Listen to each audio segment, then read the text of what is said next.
I have former UTC track coach and current Baylor track and cross country coach Bill Gautier, and we are going to talk about a view he has about stretching that I had not previously heard before, but it's kind of eye-opening. What do you think about that, Coach? Well, I think a lot. Most days I think, sometimes I even act when I think, but stretching has always been not that important to me. And I went to college and I have a degree in exercise physiology, and I did a thesis on stretching and not stretching, and the bottom outcome was everybody's born different. Some people probably need to stretch, but basically if you warm up correctly, a slow ballistic warm-up, stretching is somewhat a waste of time. Now, I believe in what we call drills. A lot of people call them ABC drills. I call them kick your butt, high knee, drum major. We'll do those drills, and then we'll start out with strides. And we'll start with slower strides and then build up as we go. That way you're still getting your cardiovascular as you warm up. A lot of people, when they stretch, are not getting any cardiovascular benefit. They're just taking a cold muscle. It's like a rubber band. You've heard the theory, you know, work the rubber band a little bit. Same way with running. You got to get the blood in your muscles. So if you just start stretching and there's no blood in your muscles, I'm an old guy, and I look at all the people in my age group and their knees hurt and different things, and where y'all used to do the hurdle stretch. Yeah.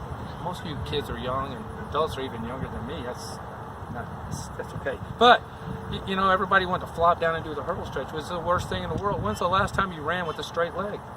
Never. Right. So whenever I do stretch, I bend my knee, because this is how I run. So you want to bend what you run with.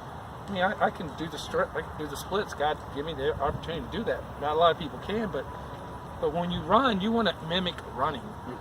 So we warm up, and then the main thing I do, even after a run, after we do a workout, a lot of people want to go for a cool down. Well, if it's not a social event, then I don't see why to do it. You know, a lot of people go and they'll run easy and they'll talk about the workout, and that's fine. But I've seen more people get injured by tripping over something or not paying attention, or just when you're fatigued, you're going to have bad habits. So I like ending on a good note. I'd rather do 2 or 3 30 or 40 meter strides, work out the full range of motion like we did today while we were in the Chickamauga beautiful lake here. Yeah. So you've coached college and you're coaching high school now. What about maybe adults who have been sedentary for a period of time? They're wanting to start running. They're wanting to start getting fit again. Obviously, flexibility is a concern. Does that hold true even in that situation? Well, once again, just think about if you've been sedimentary, it's going to be hard to stretch something without getting moved. So ideally, I work with different age groups. I work with different variety of, and my wife, who has coached with me and been one of my proteges, and she's been in Olympic trials, she'll tell you she works a lot of times with older adults, and it's easier to start out walking and then progressively walk faster before you even, there's no point in stretching. At some point in time, if stretching is going to cause you injury, there's no reason to do it. And so if you're going to get off the couch, you need to get off the couch and walk.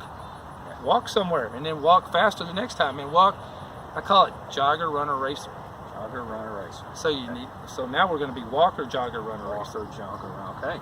And so people think, well, if I can't run, literally, I've coached for 40-something years. I had 2 guys make All-American in NCAA National Championship, and they walked up the peak of a hill because it was so steep at the top. People were struggling, and they were struggling to run, and I told my guys, walk fast. Just walk fast. They kept their form, and if you walk fast, sometimes that's better than a slow jog. So try that with your group sometime. All right, we will. Thank you, everybody, for tuning in.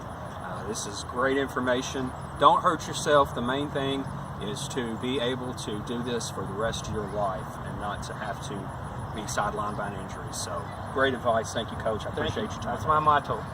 Enough today so you can come back tomorrow, and not too much and you can't come back next time. I love that quote. All right. Thank you. Have a good day.